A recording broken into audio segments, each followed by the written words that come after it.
My textbooks in medical school described the brain as like a computer.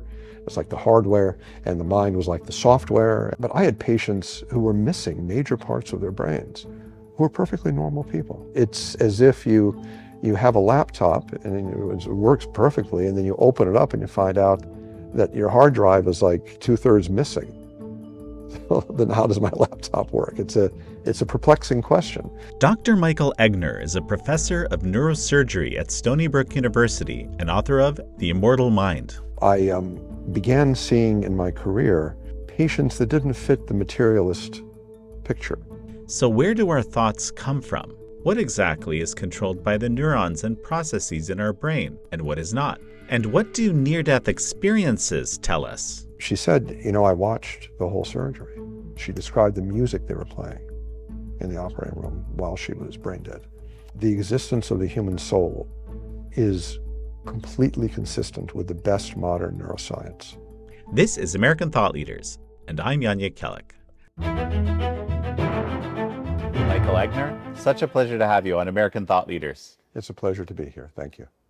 So many of us believe, even those of us who are religious, that our consciousness sits in the brain and it's a product of these perhaps electrical impulses, neurological connections that are happening in the brain. But you contend that something else is going on. And just, briefly explain to me that argument. We're going to dig into it, of course, a lot further in a moment. We're not the first people to ask this question, to delve into this. There was a neurosurgeon and a neuroscientist named Wilder Penfield back in the early 20th century. He was really the greatest neuroscientist in the neurosurgical profession. And he began his career as a materialist. He believed that everything came from the brain. But he asked this question earlier in his career. He asked, does the brain explain the mind completely? And he sought the answer to that question through 40 years of clinical experience and research. And at the end of his career, he wrote a book called Mystery of the Mind. And he said the answer to that question is no, the brain does not explain the mind completely. There's an aspect of the mind that is not from the brain. And I've had a similar experience, and it was kind of a eureka moment when I was thinking that. And I read his book, and I realized that he had had the same insight that I was having. So no, the brain does not explain the mind completely. It explains some parts of the mind, but not all parts of the mind. I think it's even difficult to think about brain and mind separately. I mean, for me right now, and I'm inclined to believe what you're saying is true, but just to fathom it is a little bit difficult. One of the reasons that we have that problem is René Descartes. Descartes was a philosopher back in the 17th century who changed the way we look at living things and at reality in general. And he believed that living things were machines of sorts. They were meat machines, biological machines. And that in human beings, the soul was like a ghost that kind of inhered inside the machine. And that it became a basis for philosopher Gilbert Ryle's comment that we're sort of like a ghost in a machine. But that was not the way that ancient philosophers looked at human beings. They didn't look at us as machines inhabited by ghosts. They looked at us as integrated living things. Whether we know specifically what Descartes said, we've all inherited his way of looking at us as if we're meat machines of some sort. And if you assume that you're a meat machine, then of course it's difficult to distinguish mind from machine. And you say, well, how can a machine give rise to a mind? And the fact is that a machine can't give rise to a mind, because a machine is defined as something that doesn't have a mind. It's just a mechanical arrangement of parts. So this confusion, the ancients never had a mind-brain problem. That never bothered them at all. They had no problem with that at all. They understood us as having souls. And souls are an integration of our physical abilities and our spiritual abilities. They're all integrated. So the ancients didn't have this mind-brain problem. That's a modern problem that comes from Descartes. From a scientific perspective, can you see that distinction? Yes, you can. It is not widely acknowledged in neuroscience because neuroscience works through a materialist bias. and neuroscientists who sort of stand up and say we have souls are few and far between. It can threaten one's career if one says things like that too much. But when you look carefully at the neuroscience, the best neuroscience over the past century, it clearly points to the existence of a soul and to the existence of aspects of our mind that don't come from the brain. Separate the brain and the mind for me from a neuroscientist perspective. The brain is an organ, just like the heart, the lungs, the kidney, things like that. It does organ things. The organ things it does is that it makes action potentials, electrical impulses in nerves. It makes neurotransmitters, chemicals that affect our mood and so on. What we call the mind nowadays is simply various powers of the soul. The soul is all the things in us that make us alive. It's not a ghosty thing. It's not like this translucent thing that you can look through. The soul is just what makes us living human beings. Our heartbeat, our breathing, our metabolism, our thinking, our talking, all that stuff. And our soul gives us various powers, various abilities to do things. It gives us an ability to move and to have memories and to have sensations and to have emotions. It also gives us a power to use reason and free will. The brain specifically causes our movements, our memories, our emotions, our perceptions. They come from the brain. That's organ things the brain does. But the brain doesn't cause reason and free will. The brain allows us to express our reason and express our free will by talking, by writing, by things like that. But reason and free will are not material powers of the soul. So they're powers of us, but they're not powers of the brain. How can you tell? There are several ways of figuring out whether an organ does something. One way is to stimulate the organ and get it to do it, so you can prove it does it. The other way is to inhibit the organ from doing it and prove that when the organ's inhibited, it doesn't happen. Well, that can happen with the brain. While it is true that if you suppress the brain, we can't use reason and free will very well. If you get hit on the head with a baseball bat, your reasoning and your free will is going to be a little messed up for a while. There's a way of stimulating the brain to test whether reason and free will come from it using electrical stimulation. And there are different kinds of electrical stimulation. One kind of electrical stimulation is seizures. Seizures are just random sparks that happen inside the brain, out of the blue, that can have all kinds of effects. And one of the things that I've looked at rather carefully is the phenomenology of seizures. It is what happens when you have a seizure. And I've looked over the past couple hundred years, reviewed the medical literature of that. And what we find is rather remarkable. First of all, not all seizures make you go unconscious. There are many seizures that leave you conscious, and your body does things that you can't control. And they're called complex partial seizures. And there have been probably 250 million seizures in human beings over the past 200 years, if you just look at the incidence of seizures in the world population. And there's never been a recorded case of a seizure causing someone to express reason or free will.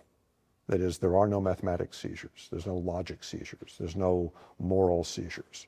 When people have seizures and they're awake, they may move their arm, they may have tingling on their skin, they may have a powerful emotion. You can even have a memory that recurs when you're having a seizure.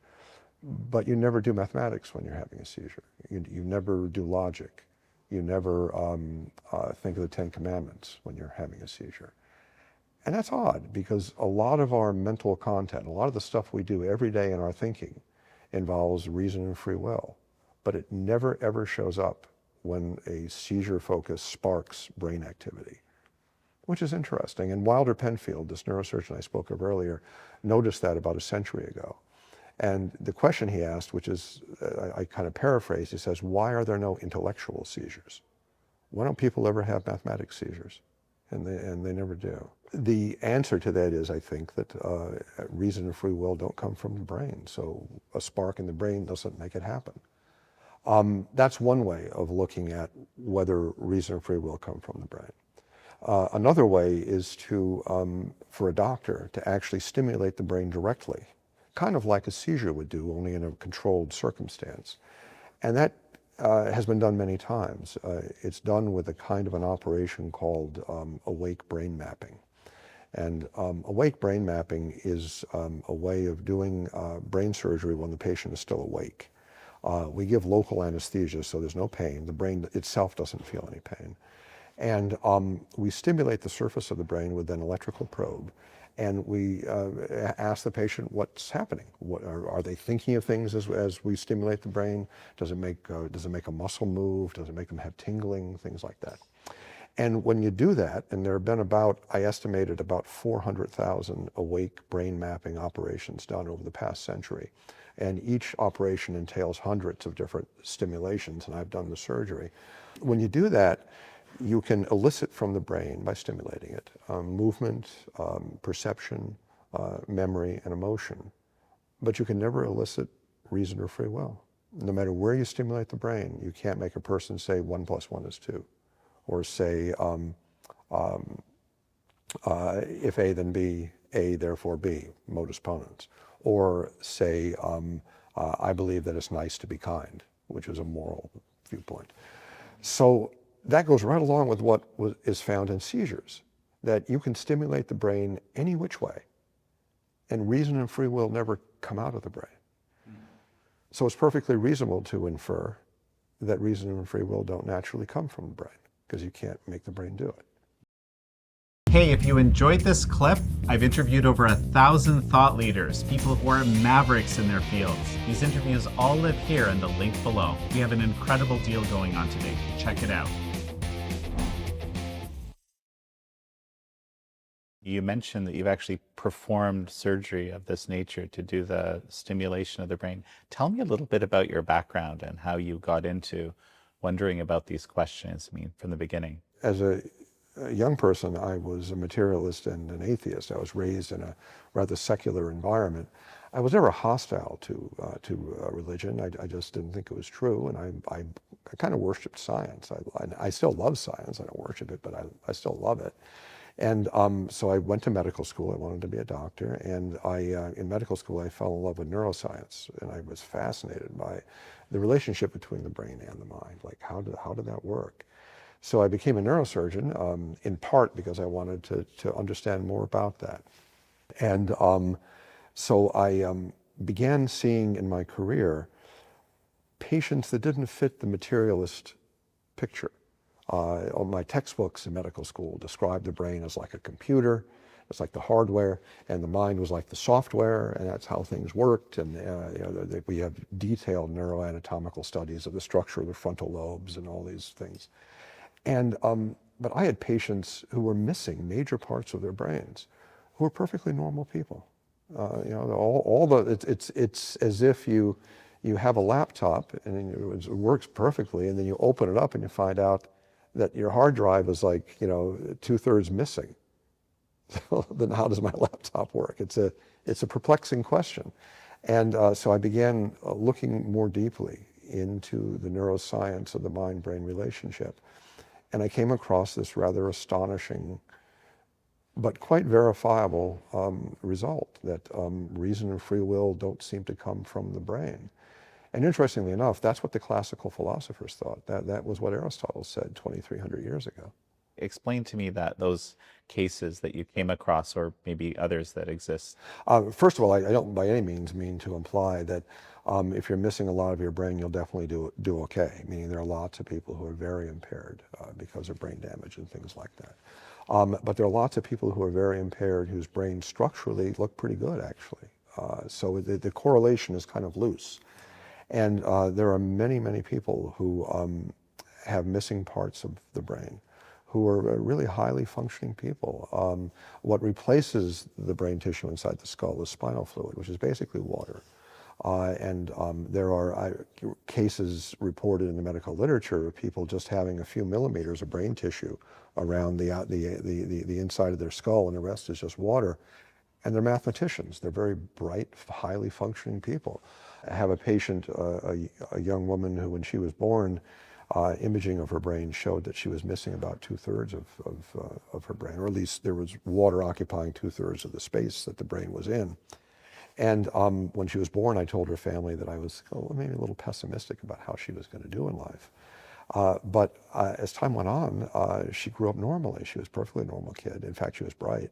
And she's a highly functioning businesswoman in her 20s and a very vibrant, intelligent person.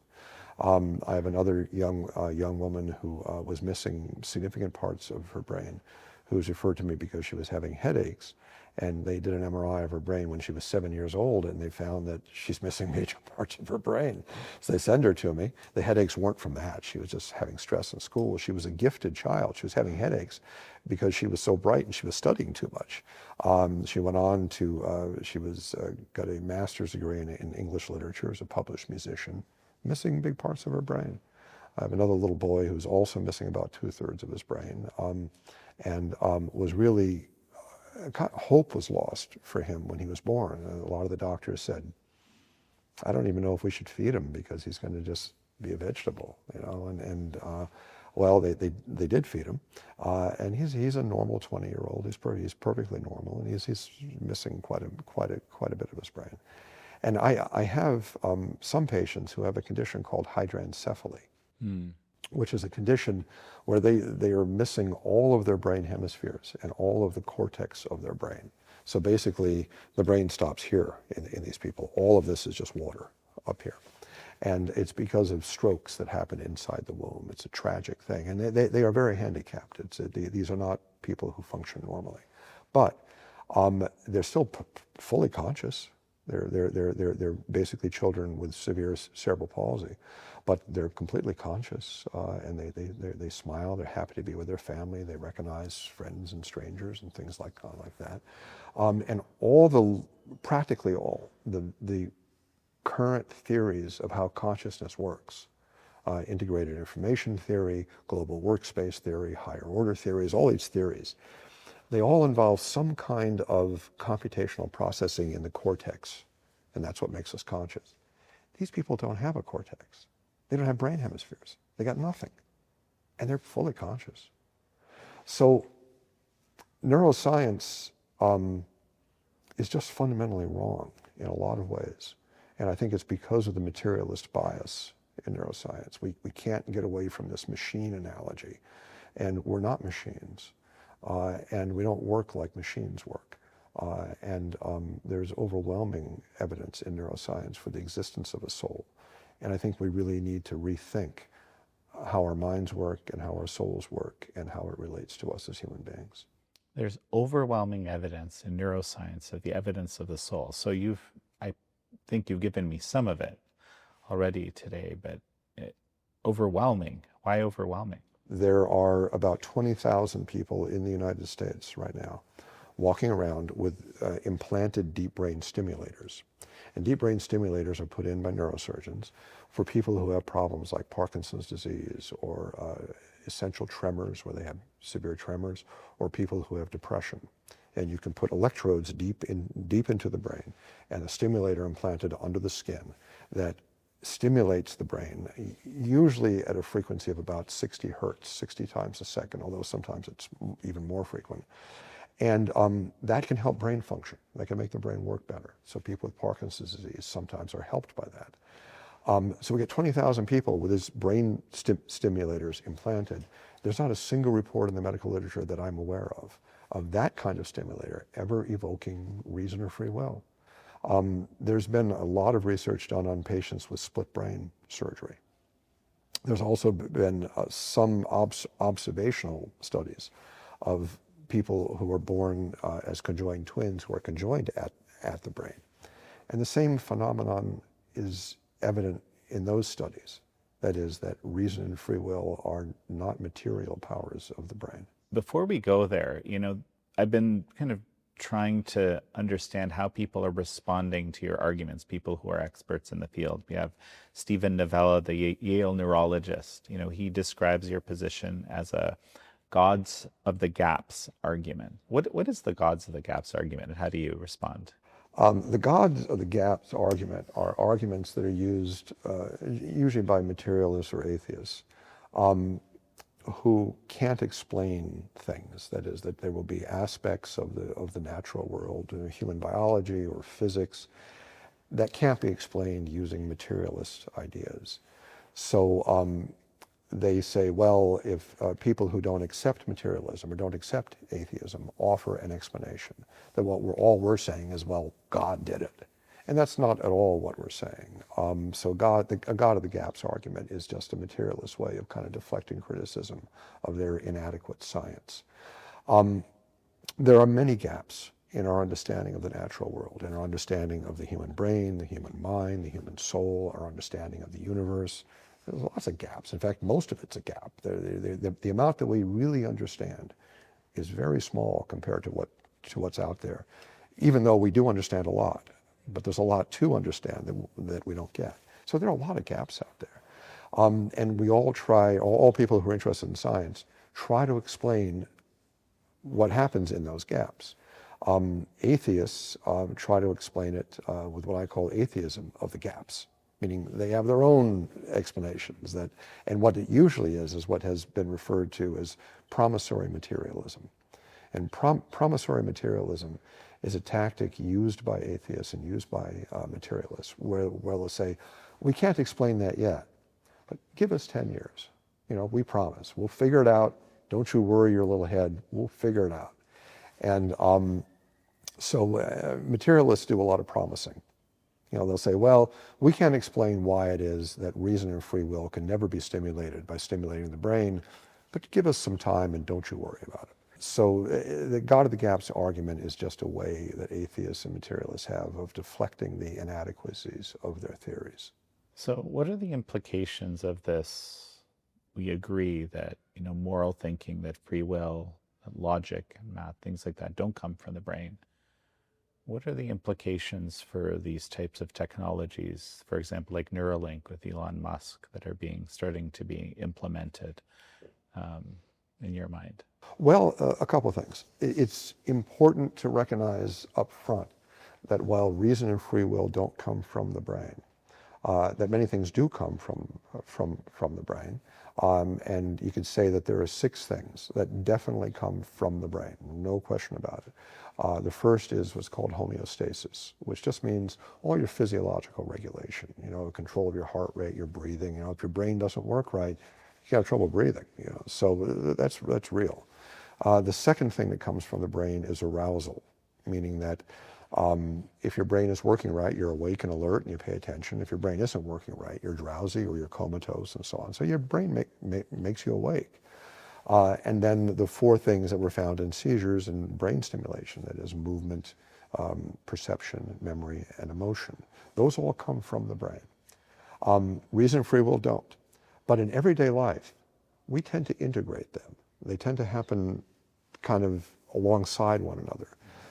A good way of thinking of that is to imagine a student studying mathematics. So he's a college student, he's studying for his finals.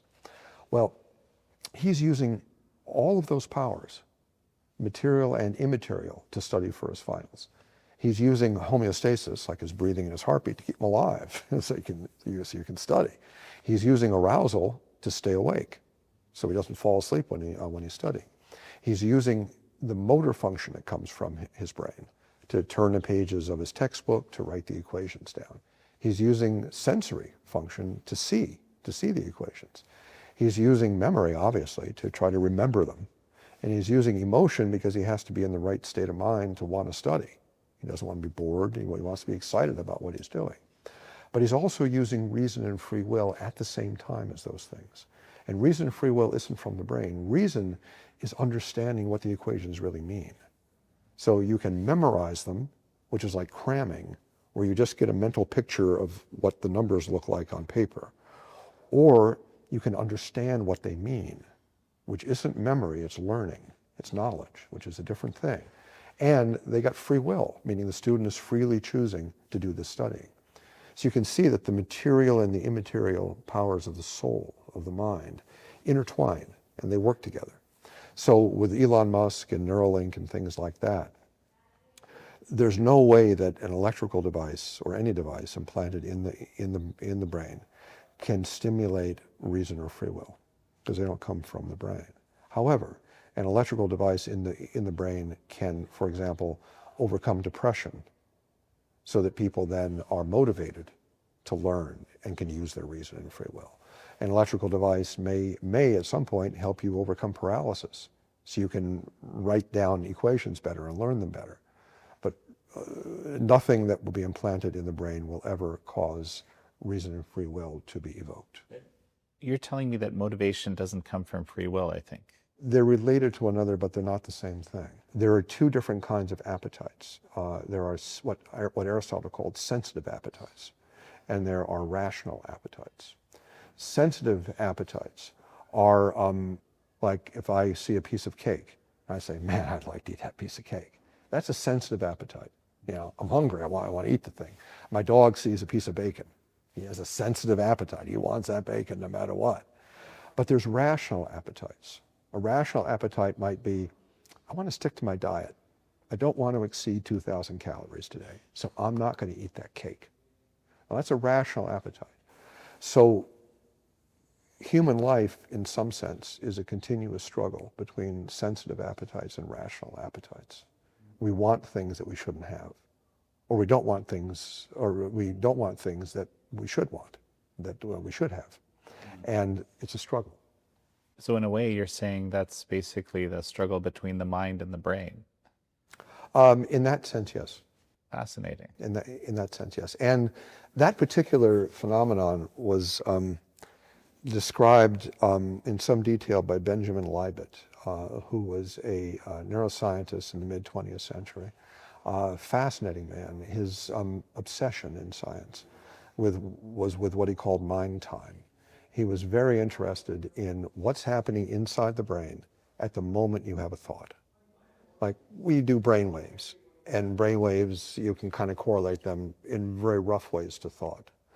But he wanted to know down to the millisecond, you know, at the moment you have this thought, what's your brain doing?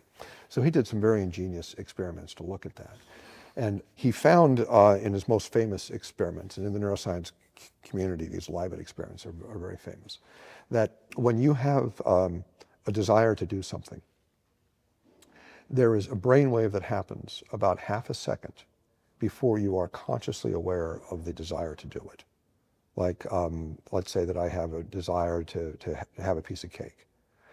If you look really carefully and study brainwaves, at least by Libet's kind of experiments, you find that the brainwave that corresponds to your thought, boy, I'm going to have that cake, happens before you're aware of the thought, by about half a second. So there's this spark, and then you want the cake.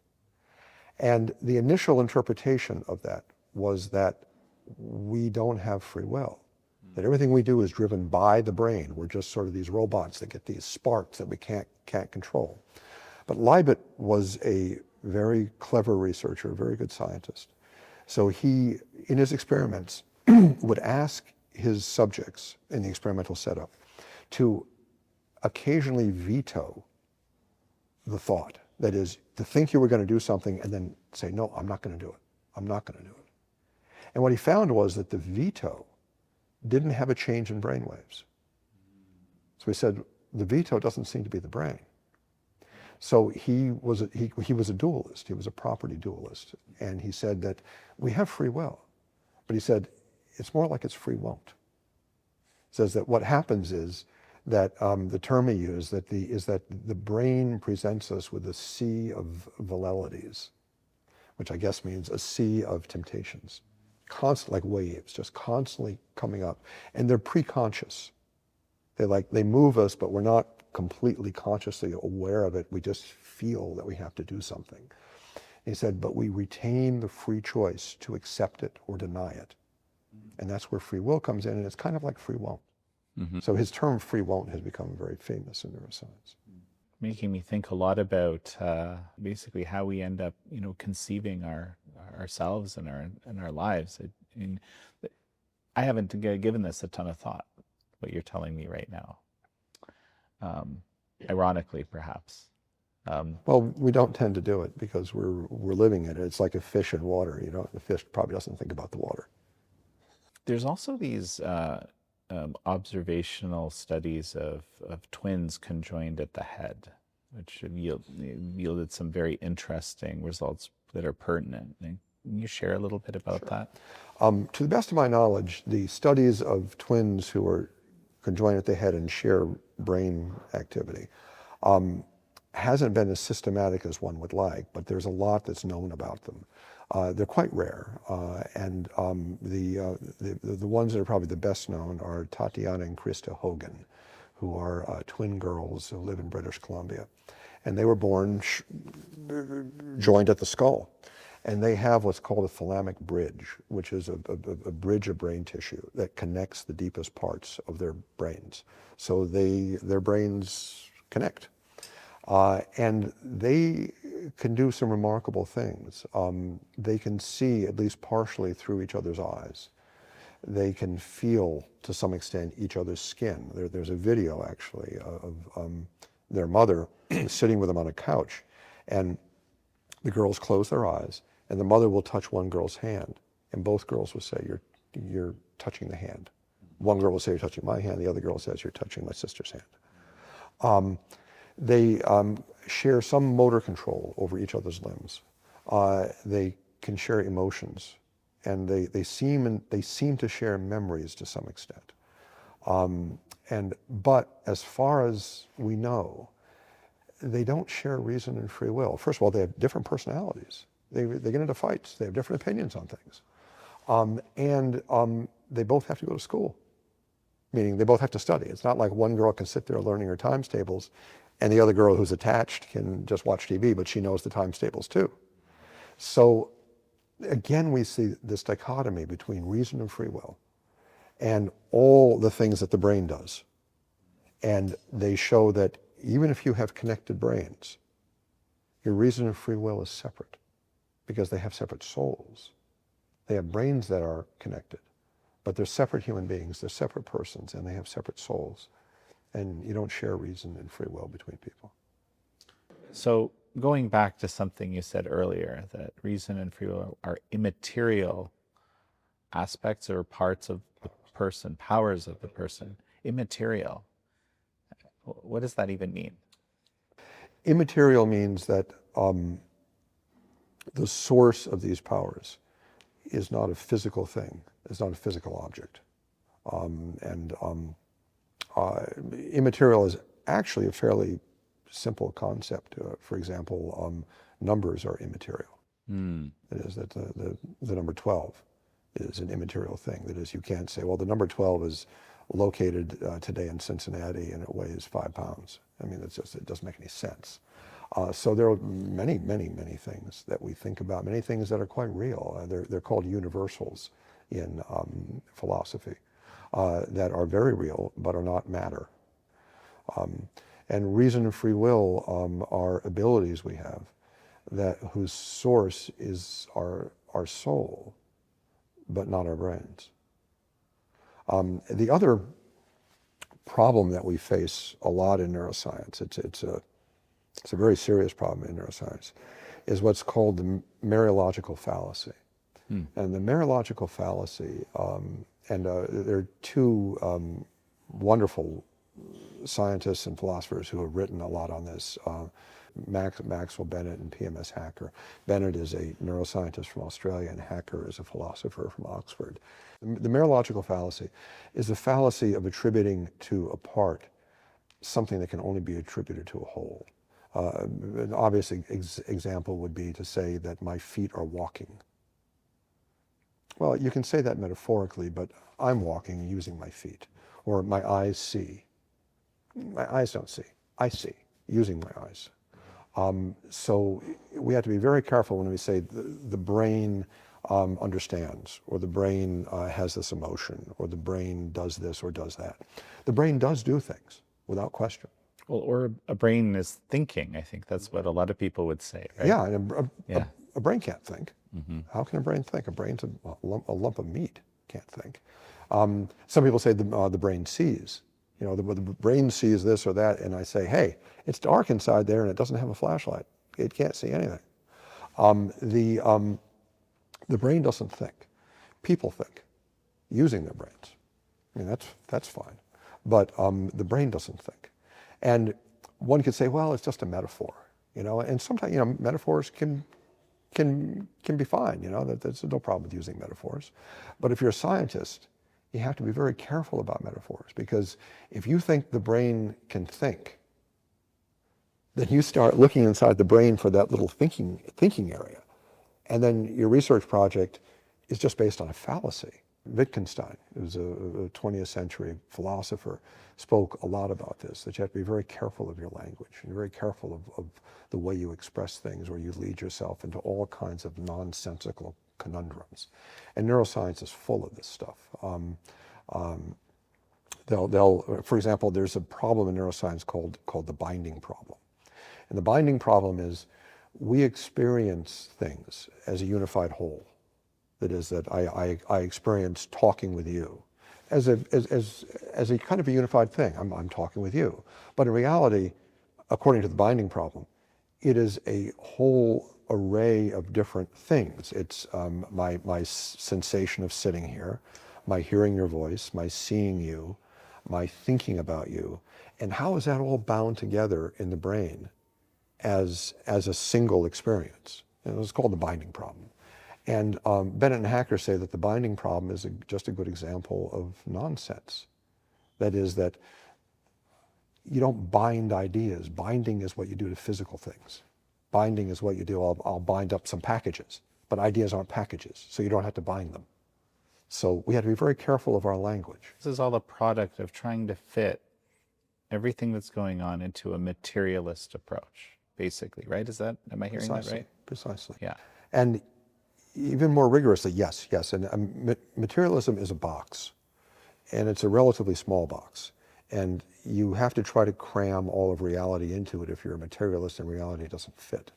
There's a lot of things about reality that don't fit in a materialist box. More specifically, what materialists are doing, and most of them aren't aware of it because most of them are not philosophically inclined, is what's been called mechanical philosophy. And mechanical philosophy really became a thing in the 19th century, although it was growing since Descartes, when people started making very sophisticated machines.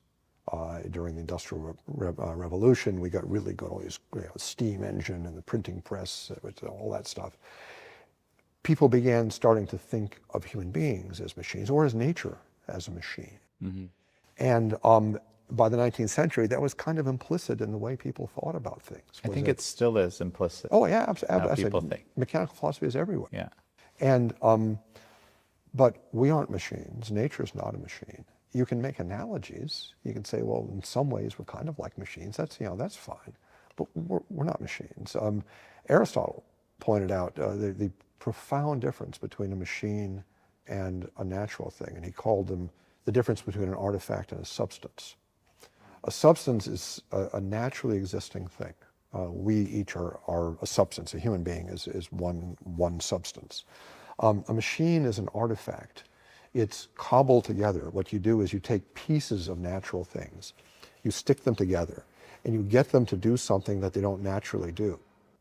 An example that Aristotle used, kind of an amusing example of the way to tell an artifact from a substance. He said, imagine that you take like a sapling, like a fresh small tree, and you make a bed out of it. And then you take a piece of the bed and you plant it in the ground. What will grow from the ground is a tree, not a bed.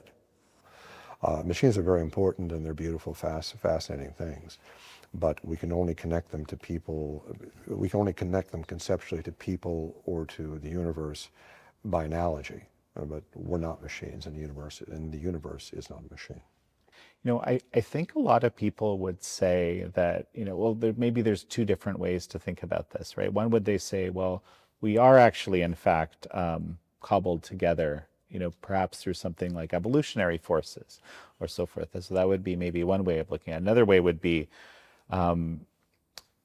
perhaps we just don't know enough in our scientific approach yet to cobble together something like a human body. So that's promissory materialism. And my answer to promissory materialism is actually very simple, is that I'll give you my cell phone number and you can call me when you have the evidence. But they don't have the evidence. So yeah, it's just. But what about the other view? The other view that were cobbled together by evolution. Yeah, for example, but by some natural forces that. Right. Well, that just becomes infinite regress. If you're saying that the natural forces themselves are machine-like, you have to explain how it is that a natural force is a machine. Again, what defines a machine is that it's an artificially constituted device whose parts have no natural tendency to do what they do when they're in the machine. So by definition, that can't be a natural thing. You know, another thing that you've looked into is these near-death experiences. And that kind of clarifies a lot of these questions we've been discussing here. Tell me a little bit about that. Yeah, near-death experiences are surprisingly common, actually.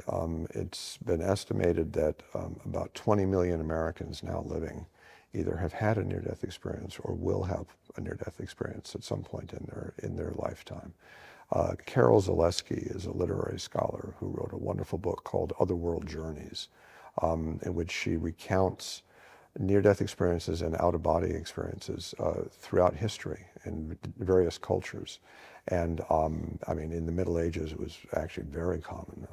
And it's been found, practically every culture has reports of near-death experiences and out-of-body experiences going back thousands of years. The nature of these experiences varies somewhat from culture to culture, but there are commonalities between them. And over the past several decades, there's been quite a bit of scientific research done on near-death experiences in the West.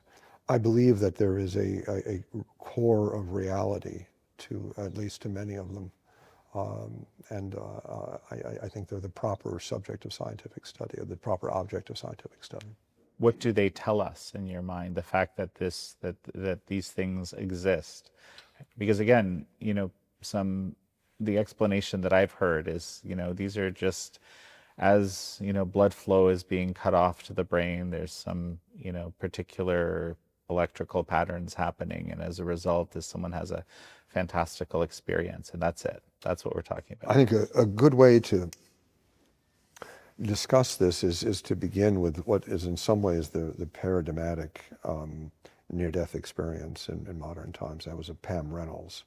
And then I can talk about the implications of that. Pam Reynolds was a woman who, in her mid-30s, was found to have an aneurysm at a major blood vessel at the base of her brain. The aneurysm at the time, this was in the 1991, was inoperable through ordinary means, and she would die soon from rupture of the aneurysm. She came to Phoenix, as it turns out, to Dr. Robert Spetzler, who is a neurosurgeon here in Phoenix, who was the world's expert in aneurysms. And he had an operation he called a standstill procedure, which was a very radical procedure for treating certain kinds of aneurysms. And the problem with her aneurysm is that it involved the basilar artery at the base of her brain, which is a critical artery. And the aneurysm was this ballooning, kind of asymmetrical enlargement of the artery that was about to burst. And the artery had to be reconstructed. But the process of reconstructing the artery could not be done while it had blood flowing through it. So there had to be some way to stop the blood flowing through it. But if you stop the blood flowing through it, you die. So what Spetzler worked out was an operation, and he did it a number of times on Reynolds and other patients, and it was quite successful, where he would put them under anesthesia, open their head, expose a region of the aneurysm, cool their body down to about 60 degrees Fahrenheit, put them on a heart-lung machine, stop their heart, raise the head of the bed, drain the blood out of their brain, and he had about 30 minutes to rebuild the artery. So we could open the artery, the person was as dead as it gets, and he could then rebuild the artery, and then once the artery was rebuilt, he would then restart their heart, then put them back in a heart-lung machine, restart their heart, warm their body back up, close the operation. And so we did this with her. During the process, she was heavily monitored, meaning that they had to make sure that her brain was dead, because that actually protected her brain when it was cooled down and everything was stopped, which gave him more time to operate. And after her surgery, and she made an excellent recovery, the aneurysm was fixed, she said, you know, I watched the whole surgery.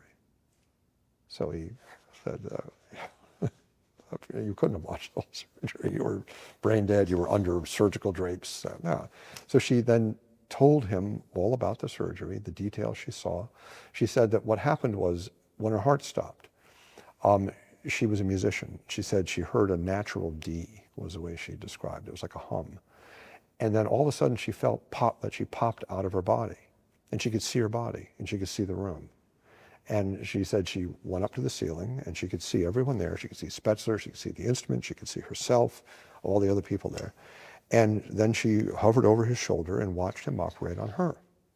And she described his instruments to him in some detail, in things that she could not have known unless she was the surgeon in the operating room. That is, there are details of the structure of the instruments. He had custom-made instruments. And she described conversations that he had, word by word, that he was talking about. She described issues that arose during the surgery and conversations between doctors. She described the music they were playing in the operating room while she was brain dead. She said that while she was watching, she then saw a tunnel and she felt herself being pulled down the tunnel. So it was this very pleasant feeling. It wasn't like she was being dragged. And at the other end of the tunnel, she saw this beautiful world. And she saw, I think it was her grandparents who had passed away. And her grandparents told her that it wasn't her time yet and that she had children to raise and she had to go back. So she went back down the tunnel and she went back into her body and when her heart restarted. And she said it was like diving into ice water. She said it was extremely unpleasant, which, yeah, it was 60 degrees. It was very cold, actually. Her near-death experience is undoubtedly the best documented near-death experience in medical history, because it was almost an experiment. It was almost like a prospective study where they actually did it on purpose. You know, usually when people have near-death experiences, it's chaos. You know, they're in a hospital, their heart stops, people are desperately trying to resuscitate them. For her, it was all very carefully planned. And so she became very famous. She wrote a book. She was on 60 Minutes. Spetzler has been interviewed extensively in the press about it. He says, I can't explain it. He says, you know, she told me what I said, and I don't know how she knew, you know.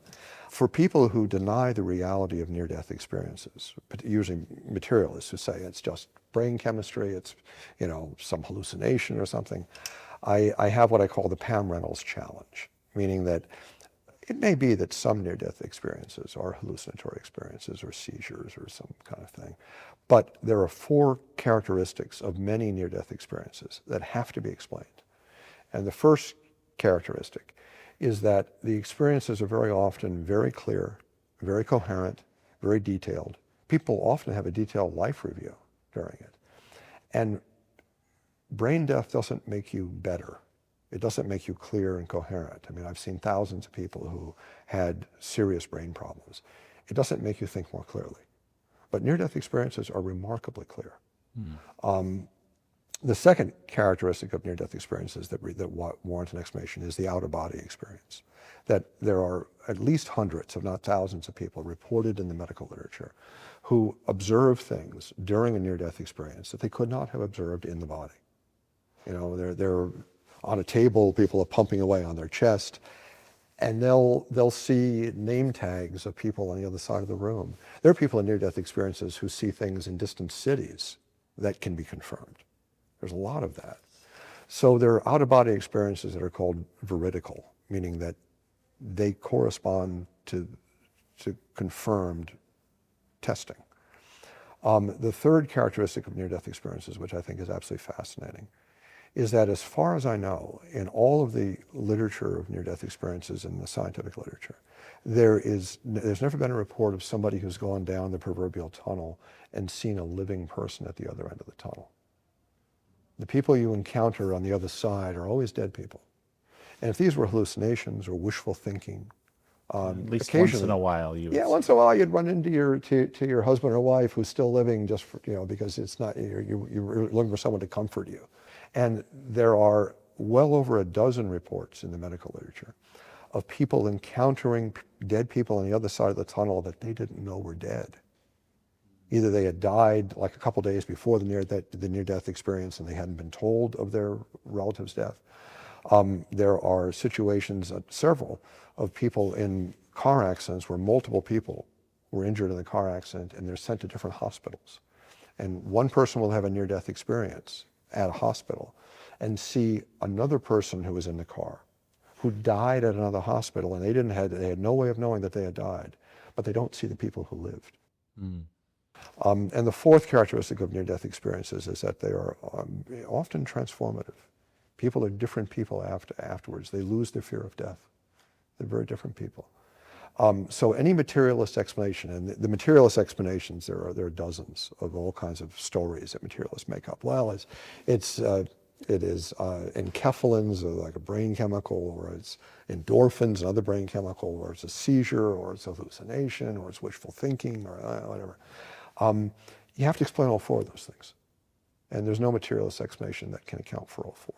So I think that there is a core of reality to near-death experiences. Maybe not every near-death experience is a genuine survival after death, but there's a core of reality to them. What I think is the most interesting question about near-death experiences is the theological and philosophical questions, because people on the other side don't always see what we would have expected them to see from the traditional religious perspective. And it's a very, very interesting question. Yeah, and I guess you would say that that is the mind. That's the soul. That's the soul. That's different. Well, the soul is the aggregate.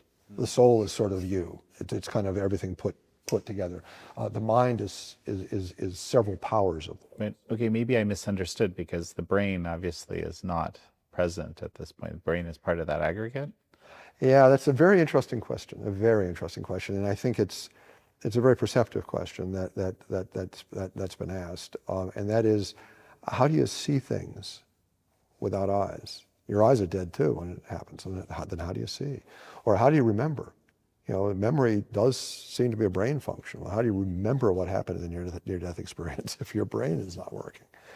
And the answer to that is, I think, is when you ask people about their experiences with near-death experiences, virtually all near-death experiencers say, I'm going to tell you what happened, but what I'm telling you is not really what happened. That is, it's ineffable. What happened is something I can't give you words for, but this is the best I can do with language. And then they tell you in the words they can choose. Carol Zaleski in Otherworld Journeys wrote a lot about that some of the cultural differences in the way near-death experiences are experienced may be the result of the cultural bias. That what happens, if you think about it, what would ever make us think that we could go to the other side, to an existence outside of our body, and make any sense of it? We've never had an experience of that before. How could we possibly make sense of all that? So a lot of these people say, what I experienced, I can't tell you. I'll do the best I can with metaphors, and these are metaphors. So I think that when they say they can see, first of all, they don't describe it as mortal vision. They say it's amazingly clear. The colors are unbelievably beautiful. And there's a fascinating comment by Thomas Aquinas, a great medieval scholastic theologian, that because similar questions were asked by the medievals, you know, after death, when you are in heaven or in hell, when you're anywhere, how can you see? You know, especially if the Christian says you don't have your resurrection body yet. How do you see without eyes? And Thomas Aquinas said that we perceive after death by divine light. That there are ways of seeing that don't involve eyes. So I think, personally, I think that's what near-death experiencers are seeing and remembering, is by virtue of powers that transcend ordinary mortal powers. I've just really enjoyed this conversation. A quick final thought as we finish? My goal in all of this, in writing The Immortal Mind with my colleague, science journalist Denise O'Leary, my goal in all of this is to let people know, people who are believers in God and people who aren't believers in God, or people who are questioning, that the existence of the human soul is completely consistent with the best modern neuroscience, that science is not our enemy. And that if we look at science objectively and if we look at the real evidence, we have souls, and there are immaterial powers of our soul, reason and free will, and that our souls are immortal. Well, Michael Egnor, it's such a pleasure to have had you on. Thank you. Thank you so much. It's been a privilege to be here. Thank you all for joining Michael Egnor and me on this episode of American Thought Leaders. I'm your host, Yanya Kellick.